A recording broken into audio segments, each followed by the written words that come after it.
All right, I want to welcome everyone. This week we are in week number 6, going to speak about deriving Noahide laws. Right, as we spoke about last week, which we just want to make clear that the 7 laws, right, are an umbrella. Right, they're an umbrella to. We said last week there are more than 30, right? 30, give or take. Others hold about 60, maybe 65. We're going to see how they are derived. You know, as we're going to continue going through this. So we saw, and we mentioned last week that the 7 laws we mentioned, those 7 categories, right? 7 categories. Universal categories that express what? They express God's will, right, for all men. That's why it's universal. So the Gaonim, the scholars in the Middle East from about 589 to 1038 after the canonization of Talmud, and the Rishonim, the early commentators, Rashi, the Rambam, other commentaries after the year 1000. So there are statements that expanded the Noahide law. Right, the Rambam, interesting enough, he has them in a couple places where these laws are. Most commentaries do not speak about it. Go to Jewish law, doesn't really speak about it. Right, so we're going to see that, it is a little bit complicated where the laws come from.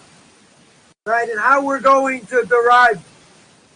Right, so, even so, see where they come from. So, it comes on the Rambam. Rambam lives, at the end of the middle of the 12th century. And the Rambam, in his magnum opus, the Mishnah, also known as the Yad HaChazaka, right, he's known as Moshe ben Maimon, right, just an acronym for the Moshe ben Maimon. We take the first letter of each word and you get the Rambam, right, it's an acronym for his name. Also known as Maimonides.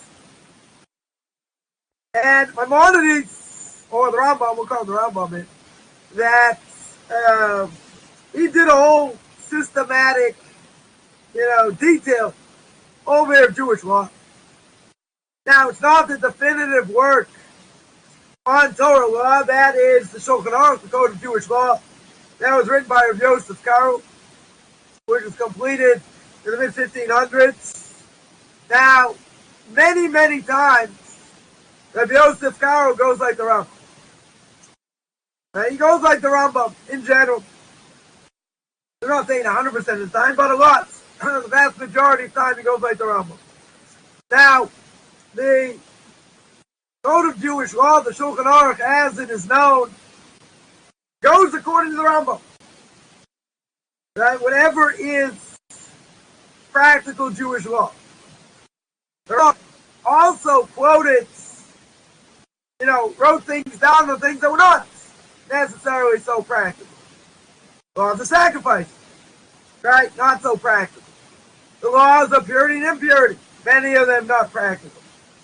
But he went through the entire Talmud, the entire Mishnah, and he wrote this magnum opus. Now, how does this different than any other codes over here? Because Torah scholars before and after the Rambam, what do? They limit their commentary to only practical things. Right? Only practical mitzvahs.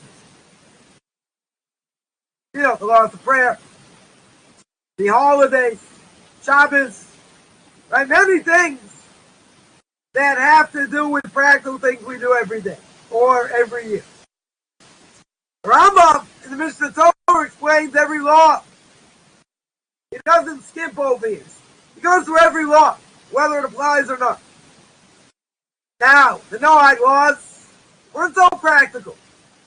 Right? We mentioned why. a number of weeks back. Why it wasn't so practical. And that's why a lot of people didn't study it. Right? A lot of people didn't, investigate it so further in order that it should be practical. Because it wasn't really practical. In general. The Rambam went into detail. Right? He's one of the few commentaries that actually delved into it in great detail. Now, there are a few things you have to know about the Rambam over here, when learning what he says. First of all, the Rambam's not the final word. Even though Rabbi Yosef Karo, right, who wrote the Shulchan Aruch, a lot of times goes like the Rambam, nonetheless, he's not the final authority. He's not the final word. But it is pretty crucial. Right? It is pretty crucial whenever you're learning Talmud that, when you look at the commentaries, you look at the Rambam. Right? That's the first thing. Now, the Rambam himself also writes in a vacuum, a little bit strange. What does that mean? It means he doesn't always indicate where or when a given idea applies, maybe if it's relevant today. Not only that, one of the, I think the Ravid, who a lot of times comments, disagrees with the Rambam many times. One of his main claims against the Rambam is he doesn't source what he says. He doesn't say where he got it from. I mean, a lot of times he got it from the Gemara. Right? He got it from the Talmud. Maybe, he took from elsewhere, but usually he gets it from there. But he doesn't cite his source. So now, you got to see where he gets it from. Right? When you learn what the Rambam says, so you look at the commentaries, they'll tell you. They'll tell you where he got it from. And why they agree, why they disagree. Also, the question is going to be, does it apply? Is it something that applies today? Maybe it only applies in the future. Maybe it only applies in the land of Israel. Maybe it only applies in the diaspora. Maybe it applies in both. Right? You have to see. There are many factors. Many factors involved. When he comments what Jews are obligated and what non-Jews, right, are obligated as well. Now, in general, most rabbinical authorities say, or way back in the time of the Rambam, or even later, these things, who talked about the Noahide laws? Nobody talked about the Noahide laws. Right? For them, it didn't apply, it wasn't practical. Right? Now, regarding non-Jews and Noahides, may not apply. There are a number of things may not apply. It doesn't matter. Because that's not always apparent from the text. And again, we're going to mention once, we're going to mention twice, we're going to mention 3 times. These are things a person cannot learn on their own. Right? This is true scholarship over here. You have to know how to learn.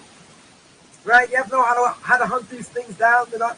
Some of them are all in one place. Right? A lot of these laws, are one specific place, but they're scattered also. They're scattered also in other places. But it's not just, okay, let me see what the Talmud says. Okay, let's see what to do. But the Torah don't speak about them. So you have to see. Does this apply to a non-Jew? Doesn't apply to a non-Jew. Right? There's no question. Many things. There are many things like that. So we have to see over here. And as we mentioned, it's not so simple. Right? That's why I'm always amazed. I'm always amazed that you have people out there, big mouths and not very much knowledge. And they're saying all kinds of things they don't know how to learn. For goodness sakes, they don't, not like, they're delving over this day and night. They're in the inside. They know what's going on. They can break apart a sugya, tell you what the Talmud says, what the commentaries say. They can't do that. But they talk a good game. Right? They speak a lot. Okay? But doesn't mean they know what they're doing. Right? So you have to know. If you're looking at something, you're looking at, one of the questions, because, it applies over here, the question's going to be, does this apply to non-Jews or it doesn't? If it does, okay, let's see. If it doesn't, but you have to analyze, a lot of cases. many, many cases. When it comes to theft, when it comes to murder, we're going to see in future weeks how we break it down. Does this apply to a Jew? Does it apply to a non-Jew? Does it apply to both? We're going to have to see, but you have to know how to break it down. You have to see what the other commentaries say. Right, the Rambam's crucial over here, though. That's the second thing. Third thing is that the Rambam's writings of Noahide law is not found in anyone's place. They are mostly concentrated, chapters 9 and 10, of the laws of kings, right, Hilchos Malachim. But many are scattered among other topics. Now, how do you find them? Did a great job over here. And he hunted them down. Right? Like any good rabbinic scholar would do. That's what you have to do. You have to look. I mean, the Rambam, if you've ever seen the set of Rambam, it's long. Right? It's extremely long, extremely thorough. You have to know where to look. If you don't know where to look, take you forever. Right? So they are mostly concentrated, chapter 9, chapter 10, the laws of kings, Hilchos Malachim, but they're scattered, as we mentioned. Now, the laws in one location usually modify those in another. The Rambam doesn't repeat laws for no reason.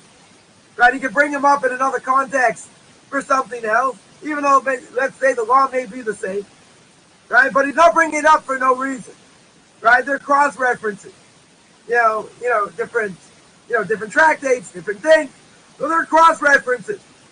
So a student has to know, you can see the complete picture here. In order to understand, what's driving the Rambam over here. So the Rambam, as we made clear, is the most important writer of the Noahide laws. Why? Because he's the only one that deals with it in depth. Now, one of the commentators, I think, after the Rambam, the Chinuch, Sefer Chinuch, which I think we mentioned that every Torah portion he would comment on every mitzvah in the parsha, in the Torah portion of the week.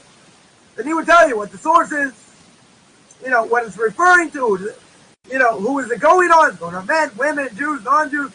You got a whole commentary there. So I found, a lot of information going through, his Sefer Mitzvah, his book of Mitzvah. He does write down in a certain place that he wrote a whole thing on the Noahide law. Wrote a whole book on the Noahide law. Problem is we don't have it today. Got lost. But he would be a major commentary also. But we don't have it. Right? So the Rambam is the authority. Right? He's really the most important authority. Right? So you can't necessarily just take them at face value. You got to look into it. You got to analyze. When people quote the Rambam left and right, and they'll say, but the Rambam, and we're gonna go through this and properly analyze it. But people will say, see, the Rambam says, a non-Jew keep any mitzvah. People who can keep any mitzvah will get married for it. What about the fact that it says a non-Jew learns Torah? He's liable for a death penalty. What about keeping Shabbos? Liable for a death penalty. So what do you mean he keeps mitzvah? Not true. So it has to be analyzed. Right? But the point over here is you have to know how to analyze. You have to know how to look at the material. Right? Now, that being said, that there are authorities after the Rambam. Now, what did they focus on? They focused on practical matters affecting the Jewish community in exile. That's what he focused on. So much of Maimonides' Noahide writings, why are they not going to find their way in later work? Because for them it wasn't practical. Right? They're only going to discuss things that are practical. There's no practicality. Right? So the Shulchan Aruch, which is the authoritative summation of Jewish laws we mentioned, contains only scant references to Noahide. A little bit here, a little bit there, not very much. Not very much over here. Because again, why would the most authoritative book on Jewish law that's practical deal with something that's not practical? That makes sense. It makes perfect sense why he would exclude it. So the Noahide laws are discussed in response to literature, meaning, as we would say in Hebrew, shilas and shuvas, questions and answers. And they're collections of questions of famous poskim rabbinical authorities, right, the size of Jewish law, and what they said and what they answered. Now, there was exile, which we understand. So, the most difficult questions, of thought and practical Jewish law were given to them. And we have poskim rabbinical authorities we can go to in every generation. In general, their responses, right? And there were books that came from it. So you can look them up, right? We can look them up. So the Code of Jewish Law is a general guide, right? The general guide doesn't necessarily mean we hold verbatim what it says, because there's response to literature that really shows Torah and action. But you got the commentaries on the Code of Jewish Law. I'll give one example. One example where I always say a little bit of knowledge is a dangerous thing. Someone made a video. Someone who makes a video on Jewish law. I don't know why, but he makes a video on Jewish law. Now, there are many things that give away this person probably doesn't have the greatest amount of knowledge. One of them is he butchered every Hebrew word he said. That's a dead giveaway. Right? Because someone, sent me this thing and said, is this really true? What did the person say? So he quoted something in Jewish law, according to the Shulchan Aruch, Rav Yosef's Karo. And, I could just as well, read it in Hebrew and English, or in Hebrew, doesn't really matter. Right? Which it says that all women, whether they're married or single, have an obligation to cover their hair. Now, that's a major question here. Why is that a major question? It's a major question because in every Orthodox or ultra-Orthodox community I've ever lived in, you never ever see a religious woman who's not married cover her hair. Now, it could be maybe in Yemen, or maybe some Arab, Muslim places. Maybe they'll cover their children's hair, or older, going to get raped or whatever. Okay, right? But when you look at the Code of Jewish Law at face value, that's not the normative halacha. That's not what we do. How do I know? Because I've lived in a Jewish community, right? So, I quickly looked it up, saw what it's talking about. And this person looked like an idiot. Total idiot. First of all, he's butchering every Hebrew word. Okay, that's, that's one thing. But why are you going to quote something in Jewish law if you don't know what it is? Right? In other words, you're going to say, see, the Code of Jewish Law says, clear as day, black and white, all women have to cover their hair. Married women, single women. That's what he says. That's what Rabbi Yosef Karo says, but that has to be analyzed. The first question anyone's going to ask is, we don't hold that way. How do I know we don't hold that way? I said, anyone who's ever lived in a Jewish community, no single woman covers her hair. Ever, as we would say in Boston. It's the hair. Right? So, the point over here is, the Code of Jewish Law, the general guides. The later commentaries bring it, down to our level and what the practical normative law is. There can be disagreements between Ashkenazim and Sephardim. Right? There can be different customs. 99% we all agree. But what is it? It's a general guide. Okay, so Rabbi Yosef Karo says all women have to cover their hair. Very good, but that's not the practical law. You have to understand, what the commentaries say about that. So, you're going to say, but it's the Code of Jewish Law. I agree. Not arguing that point. We don't always hold like the Code of Jewish Law. There are disagreements on the Code of Jewish Law. But for goodness sakes, you have to know what the code is. You can't just, put out a YouTube video, butcher every Hebrew word, and then make a statement that's not really true. I mean, the Code of Jewish Law says it. That's true. But what did he mean? Right? One of my personal pet peeves over here, as most people understand. I don't want to digress here. Right? But the point is, if you're going to quote something, understand what it means. If you don't understand what it means, you shouldn't be making these videos in the first place. Right? So, the Code of Jewish Law is a general guideline. The rabbinic authorities of every generation interpret that Jewish law. Right? And that's what we go by. So it's a general guide.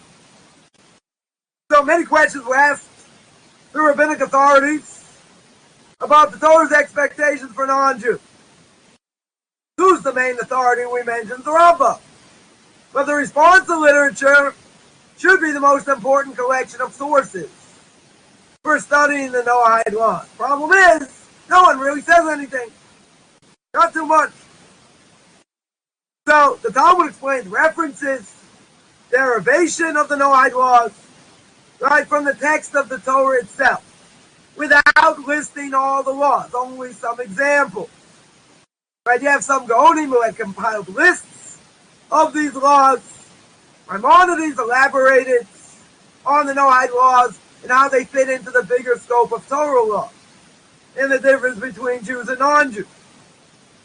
The later authorities will give us guidance and insight to the real-world application.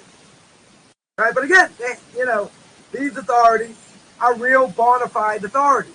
They have to, obviously they know the scope of Jewish law. They know what applies, what doesn't apply over here. Right? The non-Jews. Right? So this is how it works. So it's important to understand the scope of the Rambam. Some issues that some may have with the Rambam, and why later authorities, what they do. What exactly that they do. Now, we may look at this a way to understand religious belief and practice, but this is not unique just to Noahide law. Because when you look at Jewish law in general, its details require scholarship and tremendous mental acuity. So there's a lot of thought that goes in over here. Right? It's very deep. So some would ask, why couldn't God just make it easy? Just list all the laws, and all the different intricacies of the law. Make it easy. So it's a fundamental belief within Judaism, within Noahism, that God wants to study the Torah deeply. You want to go through all the details. Some will apply more, some will apply less. You'll see there are differences of opinion. So when a person learns to engage directly with God's internal, right? When we delve into the Torah, the more we connect. Right? God wants me to engage with Him and He wants to engage with us. If it all be simple, cut and dry, okay, you get merit for that. That's not the same thing as engaging over here. So, if prayer in general, what do we do when we pray? We speak to God. We ask Him for our needs. So what does Torah study do? God's allowing us to look into His Word. Even for non-Jews. Right? The non-Jew studies the laws that apply to them. God is saying, I'm giving you a glimpse to my world, what applies to you. So a mere list of laws over here doesn't sound so interesting. Certainly can be ignored. But if you invest a lot of time, a lot of effort, it's a whole different thing. That's going to be ingrained in a person. Right? The more we learn also, the more we realize, there are a lot of things we don't know. We're sort of like scratching at the surface. Because the Torah is very deep. If a person, year in and year out, learns Torah like he's 10 years old, then he's not growing. He's not gaining. You say, how deep can a person go? You'd be surprised. I always say that, when a person learns, whatever they learn, they're building blocks. They're building blocks for the future. Why? Because it's one thing to know what the laws are. One thing to know when I'm supposed to do this and that. Another thing, it's a different level ask the question, okay, I know this piece of information, but I also know another piece of information they seem to contradict. They seem, to go at each other. So what's the answer? Maybe they do, maybe they don't. Maybe it's just a misinterpretation, right? But that's how you understand things. That's a different level. So everything we learn are building blocks. Building blocks for today, tomorrow, for the future. So when we study and we learn, and we're going to do it in depth, you won't forget. Right? It's also not something that necessarily should come easy. It's something we should struggle with. Right? It should be something, we have to remember, even if non-Jews are liable in the laws of damages. For example, the laws of damages. Now, the laws of damages can be very complex. I remember learning, I was learning something, I was like totally lost. I was trying to make heads and tails of it. I had a question here, question there. Trying to make heads and tails of it. And the Gemara says the person wants to become wise. You learn the laws of damages. Right? When you learn the laws of damages, that's the closest thing to what we understand. Business, right? Everybody can understand business. Right? It's not so hard. Doesn't seem so hard in general. Right? Certainly not, not as hard as, let's say, sacrifices, which we have no connection to. Purity and impurity, what I'll call spiritual truths, right? We have a connection to. So I remember learning this and saying, to one of my rabbis, I don't understand. If this is the closest thing to our own understanding, why in the world is it not going in? I'm not saying I'm not willing to put in the work, put in the effort, right? But it's complex. Very, very complex over here. This rabbi reminded me, he said, you're forgetting one important factor. The one important factor is it's the Word of God. You're forgetting that God element. So even though it's the closest thing to what we understand, you cannot take out the God element. When we talk about murder, someone's got to say, hey, what about euthanasia? Is that really murder? Or what if the person, had a hole in one of their main organs? They're not going to live for a year, so that means they're already going to die anyway. And if you kill them, is that really murder? Why is that? Shouldn't be murder. Why? They're going to die anyway. Whether it's within 6 months or a year, they're not going to live for that amount of time. They're not going to live past the year, let's say. No miracles there. They're not going to live.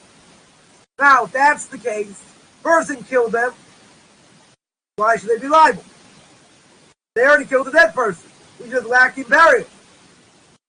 Right? It's complex. You have to see. Well, isn't that murder? It's not necessarily.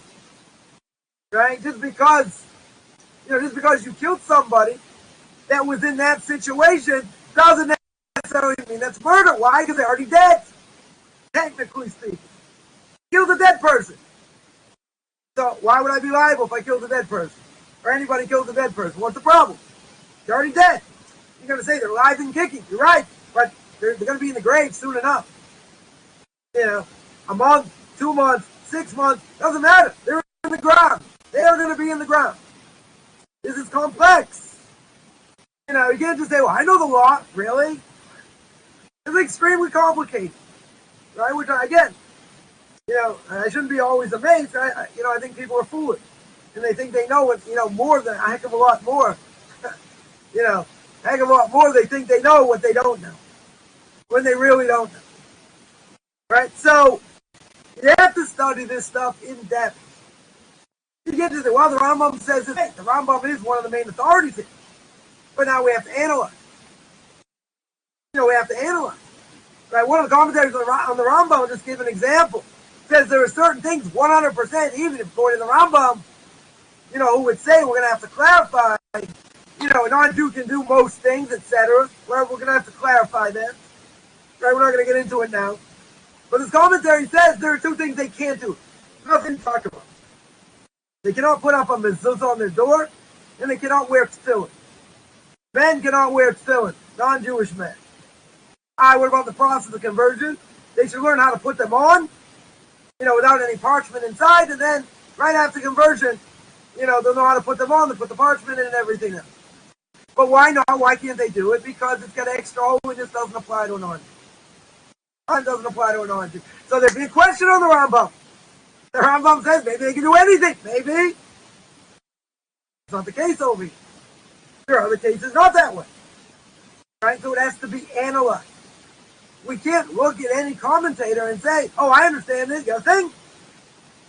What's he saying? What's he not saying? Right? Is he saying like the Talmud says? Is he not? Is he going against everybody else? You have to see. You have to look at the whole picture. Right? It's complex, as we mentioned. So now, we're going to start giving at least a little bit of overview of the 7 categories. One of them is d.Talmud. What are the laws of d.Talmud? Requirement to have law court, justice. We just read last week's parsha. We read that Dinah, the daughter of Leah, who she had born unto Jacob, was sent out. It's book of Genesis chapter 34. Right, went out to see the daughters of the land. Shem, the son of Hamor, the Hivites, prince of the land, and he took her, and he left her, 2 of the sons of Jacob, Shimon and Levi, being his brethren. Right, took each man in the sword. This is later, because she got violated. Came upon the city unaware. They told him to do bris milah. All the males to do bris milah, to do circumcision, and then they murdered them. They killed everybody. Right, sons of Jacob came upon the slain and spoiled the city because they defiled the city. And Jacob said to Shimon and Levi, "You have aggrieved me, made me hateful to the inhabitants of the land." Now what's going on over here? Dinah got violated. Right, by a non-Jew over here. I mean, Dinah technically is probably non-Jewish, at least a Noahide, or could have been considered a Jew before Torah was given, the whole discussion. But why is the whole city wiped out? I can understand Shem gets wiped out. He's the one who did it. Right? I can understand. Right? That's forbidden for Noahides. Right? Pretty clear. Now, if that's forbidden for Noahides, I can understand. Wipe him out. Totally wipe him out. Why wipe out the whole city? Right? Why wipe out the whole city over here? It comes on the Rambam. The Rambam says, you know why? They deserve to be put to death. They didn't bring Dinah's assailants to justice. Everybody looked the other way. So they transgressed the mitzvah of exercising law. Right? To exercise justice. You're going to say he was a prince. Maybe they were afraid. Maybe this. Doesn't matter. They had an obligation. Take him in. That's the law. Right? So the Rambam states clear over here. The punishment for the entire city is they looked the other way. They didn't do anything. They're all liable. Comes on the Ramban, Nachmanides, and he says, we got a problem. Got a problem with this Rambam. Why? Because Talmud tells me, and Sanhedrin 57a, that non-Jews are liable for transgressing any mitzvah which they are forewarned. Right? Meaning negative commands. Don't do this, don't do that. Right? So, when are they going to be liable for the death penalty if they transgress a negative command? A prohibition, you shall not do this or do that. Now, the failure of Shem to try the alleged perpetrators over here is a positive command.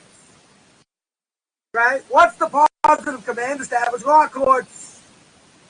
So if they're not put to death, if they're only put to death, amen, don't do this, don't do that. And this is a positive command. How can the Rambam say they're liable for a death penalty?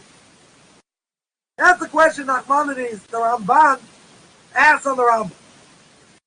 Comes along the Meiri.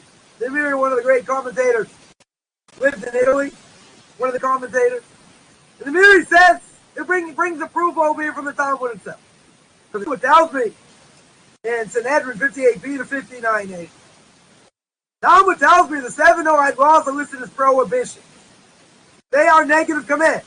Don't steal, don't kill, don't commit adultery. Kind of funny. Some bogus rabbi said that doesn't apply to non-Jews. Someone just sent me this video. Unbelievable. Right? Now, non-Jews can commit adultery. He said, yeah, no problem. One of the Noahide laws. Buffoon. One of the Noahide laws. Right? Do not commit adultery. I don't know where you missed that one. Okay. Right? We're not going to go there. But it's negative commands. They're liable by a negative command. So if that's true, then what about the requirement to carry out justice? The positive command. Tell me, maybe they're liable in some way, but you can't kill them. They're not liable for a death penalty. It's a positive command. Comes on the Gemara. The Gemara answers, Noahide laws are listed according to their negative, prohibitive qualities. Now, someone could argue and say, well, not all the laws are 100% prohibitive, right? d.Talmud, the laws to establish law courts, not really positive command. It's both, right? It's both. Because if you didn't have law courts, this is something essential for Jews and non-Jews. Why? The Moshe Feinstein, of blessed memory, brings down in Parshas Mishpatim, which talks about all the laws of damages, right? And he says, what's the difference between secular law and the code of Jewish law and what we do?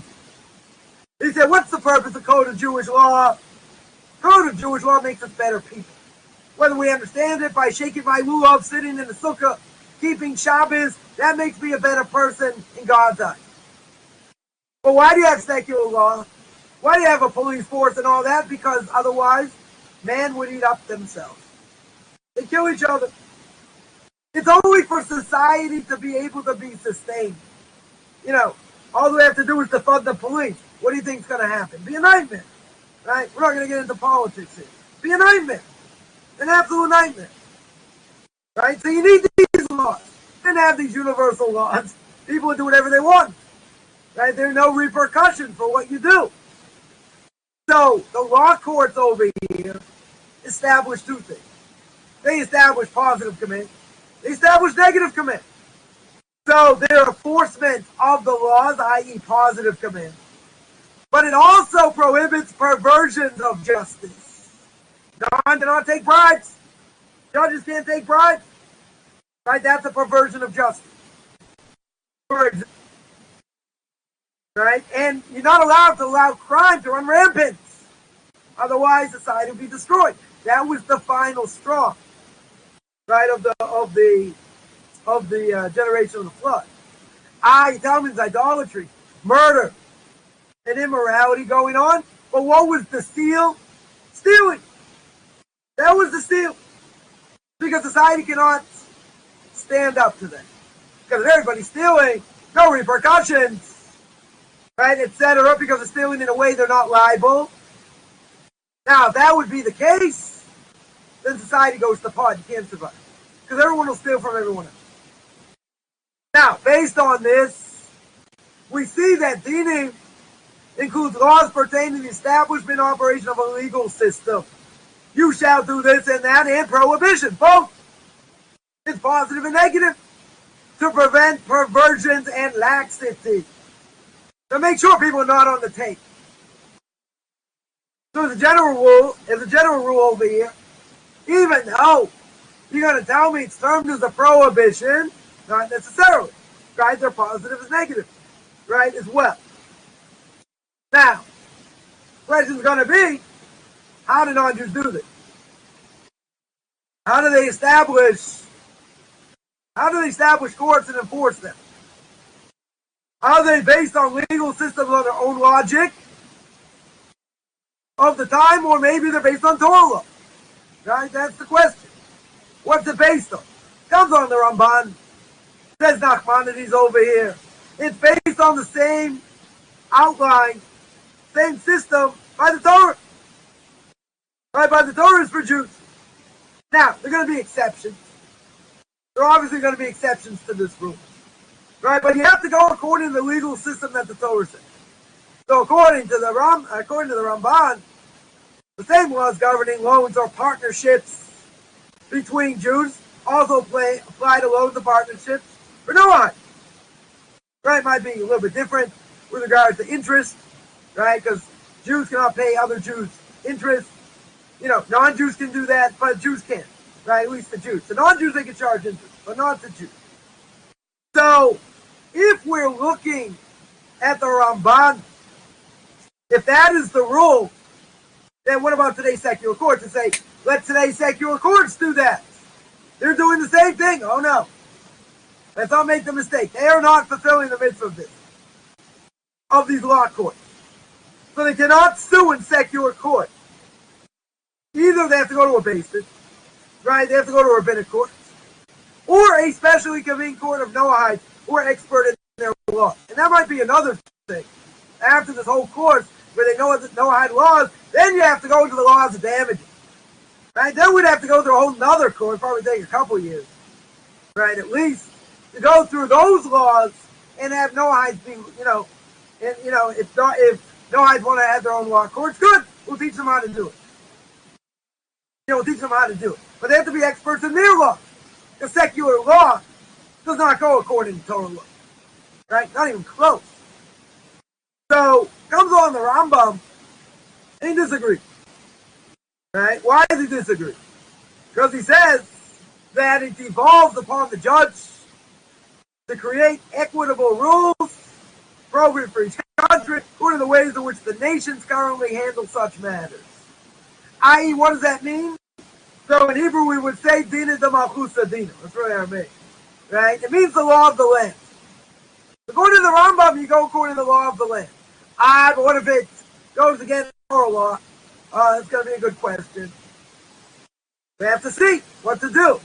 But the civil courts and the laws they establish will fulfill the mitzvah of law courts for Noahides. Right now, according to Anatoli and Maimonides, not necessary for the particular laws of the Noahide courts to 100% match the laws of Torah law. Right, is given to Jews. The modern courts, according to this, wouldn't be a problem. Right, they would fulfill the requirement. But there is a difference of opinion. The Ramah Ramoshe Isilis, in his glosses on the Talmud for Ashkenazi, he explains the difference of opinion in this sort. Because it says in Genesis 2, verse 16, Lord God commanded man, saying, of every tree of the garden you may surely eat. So one opinion in the Talmud explains Rabbi Yochanan learns from the word by Yatsav, and he commanded, relating the use of the word here, it's used in Genesis chapter 18, verse 19. For I have known him, that he will command his children and his household after them, they will keep the way of God through righteousness and justice. Oh, so interesting over here. And so you're going to learn, Rabbi Yochanan is going to learn, guess what? Since we have the command over here saying, you're not allowed to eat from the tree of knowledge, you're only allowed to eat from every other tree. And since we have a similar language later, chapter 18, verse 19 says, Rabbi Yochanan, guess what? I learned out righteousness and justice from that, which is pertaining to Abraham's household and their observance of God's law. Now, there hasn't been a code of civil law given at the time of Abraham. We don't have it. So what's the verse referring to? So the verse has to be referring to a logically derived system of civil law. So according to that, d.Talmud, the laws of the law courts, is satisfied with extent by establishing any logically derived, well-regulated system of law. Now, there's a difference of opinion. Come along, Rebbe Yitzhak, in the Talmud over there, and he derives d.Talmud from another source. He derives d.Talmud from the word Elohim, right? Which means God, right? Genesis chapter 2, verse 16. Lord God, Elohim, commanded man, saying, of every tree of the garden you may surely eat. It relates the words used here to the use of the word Elohim, in Exodus chapter 22, verse 7. The master of the house shall approach the Elohim. What's Elohim mean? Judge. The word Elohim in general means the God of judgment. But it means to judge. Right? So here the word Elohim means judge. And it implies what? System of civil law. Now, it can have either meaning. How am I going to know? How am I going to know what it means? I'm only going to know what it means by context. That's the only way I'm going to know. Since this verse is talking about the laws after giving of the Torah, it's got to be an established legal system of Torah. But if I connect it to d.Talmud, to setting up law courts in Genesis chapter 16, right, and I compare it to that, what's Rabbi Yitzchak telling us? He's telling us Noahide courts must follow civil laws set forth in the Torah. So we have a fundamental dispute. Do they have to follow the laws of the Torah or not? It comes on the Ramban. The Ramban holds like Rabbi Yochanan, doesn't have to follow the law. Right? Doesn't have to be equal. In other words, you go after the law of the land. Comes on the Rambam, no. Doesn't have to go according to Torah. So, this whole discussion about later authorities comes along the Ramah, right, in the 1800s, right, his gloss is on the Shulchan Aruch, the Code of Jewish Law, and the Ramah concludes like Rabbi Yochanan and the Ramban, right, that according to the Ramban,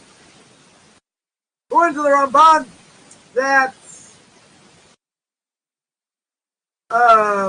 sorry, I got it wrong, secular courts, you're not allowed to use. According to the Rambam, you would be allowed. Now, it comes along the Ramah, and the Ramah says over here that what? That, it goes like Rabbi Yochanan and Nachmanides, that certain aspects of civil law are fundamental between Jews and non-Jews. What does it go after the Torah's mandate? And there are many other authorities that seem to say this as well.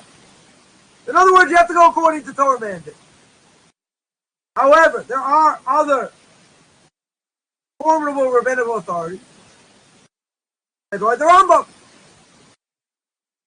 Right? So we have a major disagreement over here. That the establishment according to the Rambam, establishment by secular courts, are good enough for non-Jews. So now, we're going to get the $1 million question. What's the $1 million question? Who do we go with? How do we hold in the end? Now, what's the answer over here?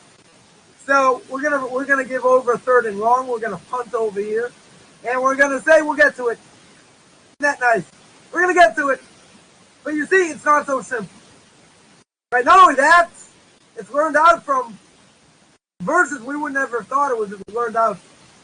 Right? But you see, there's a fundamental difference of opinion between the Rambam and the Ramban, whether you could go according to civil law, or whether you don't have an obligation to go according to civil law, right? According to secular court,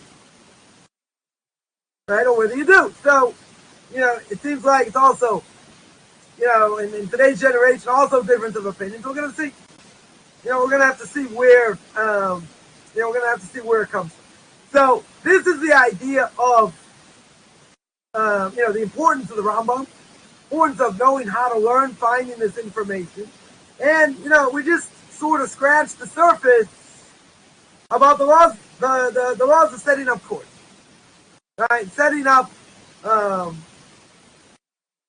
courts, and the fundamental difference of why the entire nation, of Shem,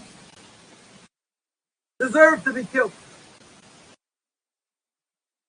Whether you say it's because, they should have gone to law courts, or, other issues.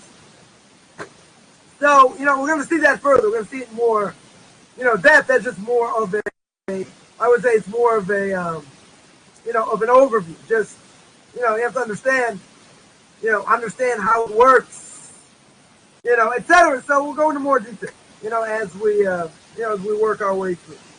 So, any questions? Any questions on that?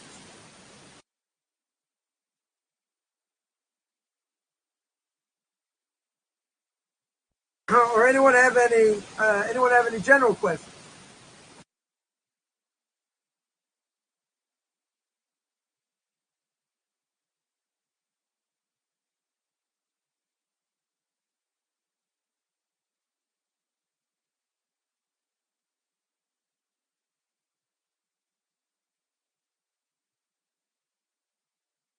Yeah, question coming in.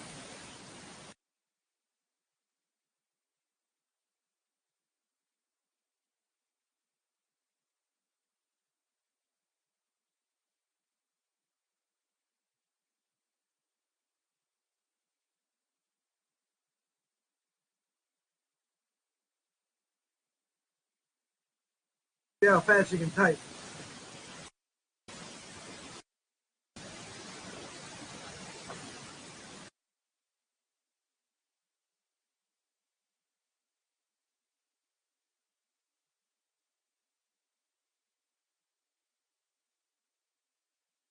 What do we do with the laws contrary to Torah, like gender identity? Well, we can't kill anybody.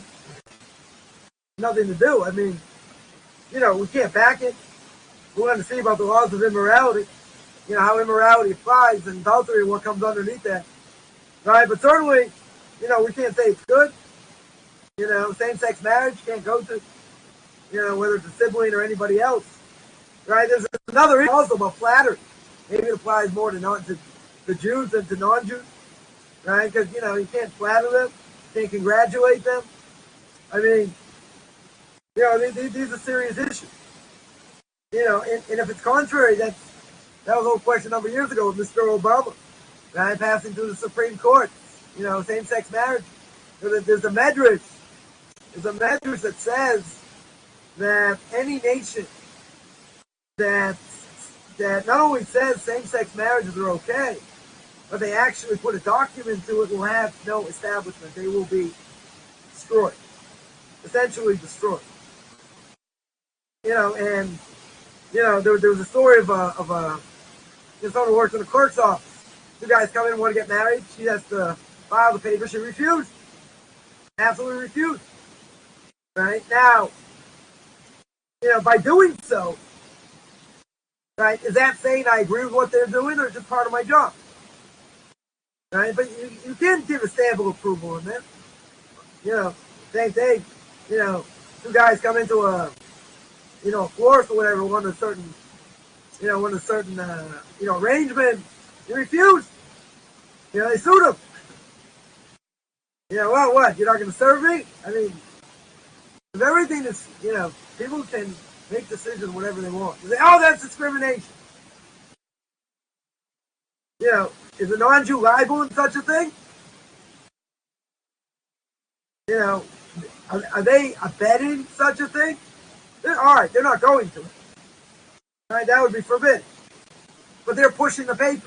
If that's their job, doesn't mean they agree. Right, so this is in question. Would they have to give up their job to do such a thing? I would say it's a moral imperative. Right, at the very least. You can't do it. You can't do it.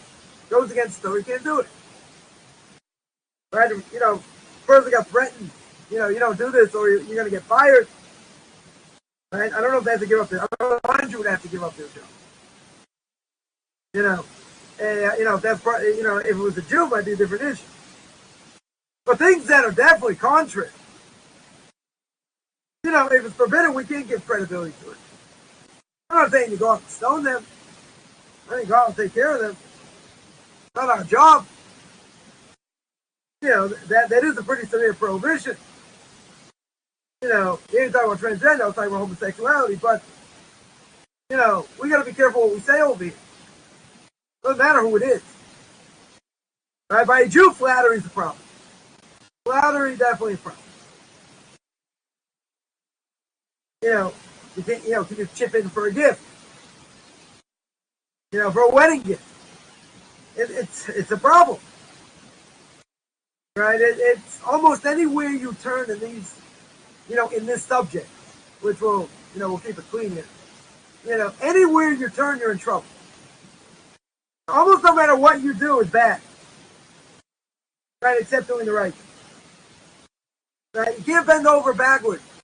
Oh, you're going to make the friends comfortable. You can't be homophobic. You can't be this. You can't be that. It doesn't matter. What's forbidden is forbidden. The Torah states clear it's forbidden.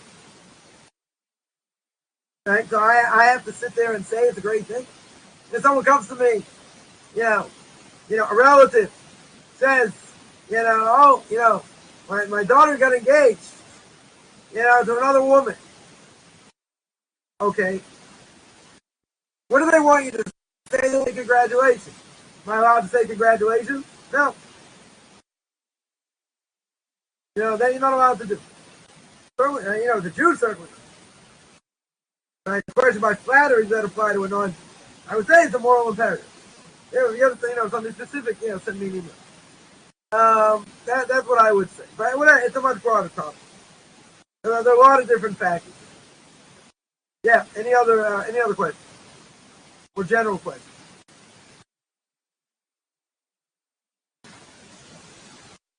Yeah, if anyone has any, just send it to my email address, Rabbi Chaim Coffman at gmail.com.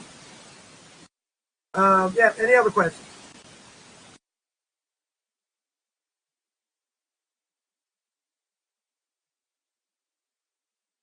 All right, so no questions, and I'm going to sign out. Again, I do apologize for being late, but I blame it on Ray, but it's on, I don't know, that issue with Chrome, I don't know why. Any case, I'm going to sign out, and, we'll be back next week going further, deriving the laws.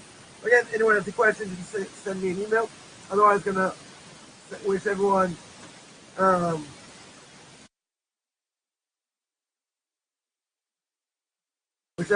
a good middle of the day, or almost end of the day for me, and everyone have a great week.